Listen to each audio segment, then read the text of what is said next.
For the last month, going to work, I have been seeing a spinal column on the side of the road, and I've never had time to stop and look, and on the way back it's been dark, so I'd never even thought about looking for the body. I'd always assumed that it was a deer, but I stopped last night and got the flashlight out, and this is what it was.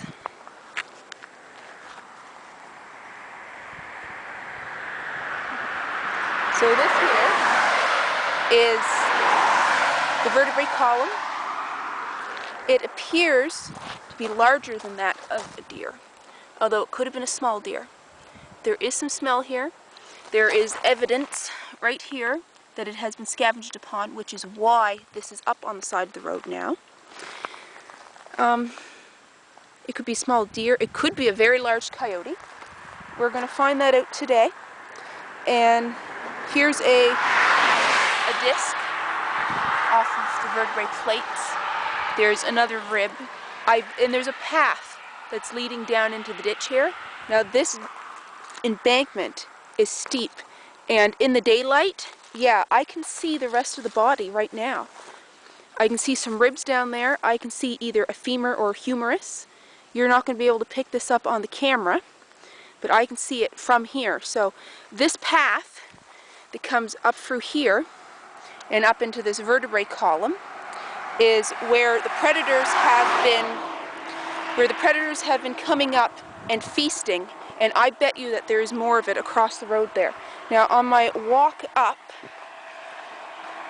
there are some fragments of bone where it has been chewed. That there's part of a scapula, I believe. But right here, there's another one, which is why I think it may be something smaller than a deer, because that scapula is pretty small. Just back up to the car. The scapula here, you can see this span here, my thumb and my finger is 6 inches. That is a rather small scapula. That's one of the reasons I'm thinking this may be a coyote. And also, there's some coyote scat here. So, I mean, that wouldn't be from the body, but it's from somebody. There is a smell in the area. It's not that bad, though. But what I'm going to do is, I'm going to go down into this steep embankment and see what I can find. I think first I might take a little walk across the road, because, as I said, this is a definite well-used trail from scavengers coming and eating from this corpse. So we're going to do a straight line across and see if there is a corresponding trail.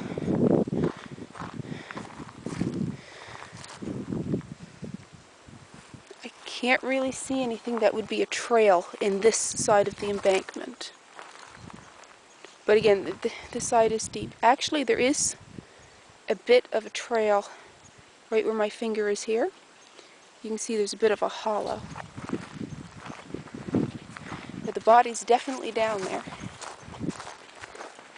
There's some more coyote scat. You can tell they've been scavenging off of this for a while. The trail could also go into this road here. Well, let's go down over the bank and see what that is down there. So here's the worn path that the scavengers have been taking down here. And there's more of the vertebrae and a rib. And when we swing down here, we can see there's a lot of decomp in the ground. That's why it's so black. And we have confirmed what our animal is when we look down and we see a hoof fragment. There's a couple of them here.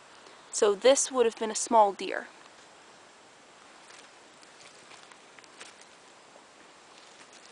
I'm not exactly sure how much of this we will find, since the coyotes have been scavenging for quite a few months.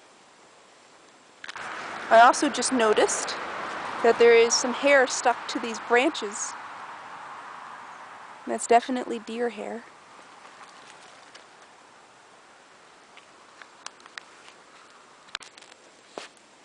Here's one of the hips. It's cut in half, so there's 2 pieces, but it's definitely there. It looks like they were dragging the body both down into the woods in the swamp that way, as well as across the road. So it's very unlikely that we're going to find very much of anything here. There's actually a little path that comes off of the road down here into this little clearing area, and there's actually some bones down here.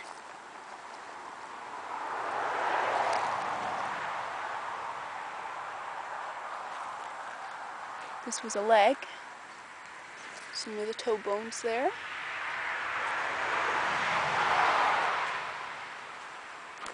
There's part of a scapula. So I'd say this is where they were taking the deer to feed. So we're going to take a little look around and see what else we can find. In here on the other side of the road, there's a full deer scapula. And you can tell that there had been a large part of this animal here with its meat still on it, because you can see a lot of hair and this black slimy decomp. And there's also a very small bone here. Here's another little bone there. I believe that these may be toe bones. Oops, there goes my camera. Which is a good example of why you keep the lanyard on your wrist at all times. Anyway, I'll take the scapula.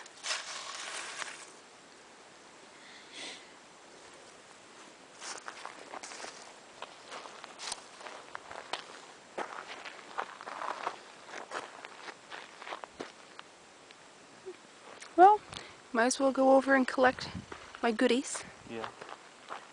Flies are still out. Yeah, I know.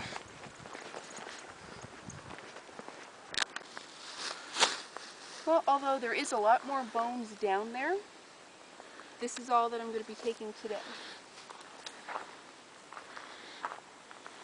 And although mildly disappointing that we didn't find a skull, there's a lot of stuff here. Yep. That I can use.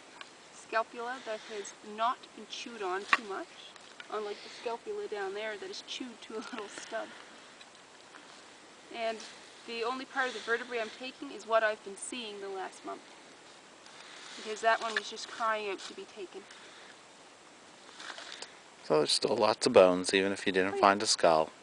Yeah, there's lots of bones, and the bones that I'm leaving for the scavengers if they want to come back for it, or the squirrels, because squirrels are known for chewing on bones to get their calcium deposits. And they probably like to chew on things. Oh yes. It's probably where the instinct comes from. Yeah.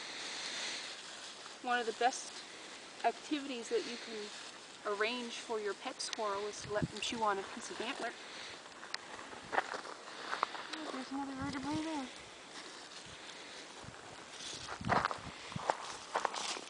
Not taking that one, or are you?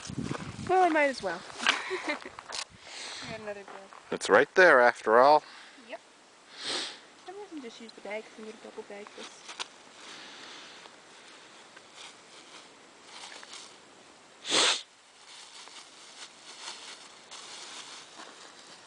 It is a nice example.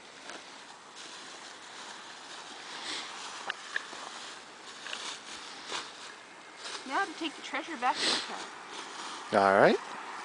So we'll return to your vehicle? Yep. Afterwards, I'll have to return to my vehicle.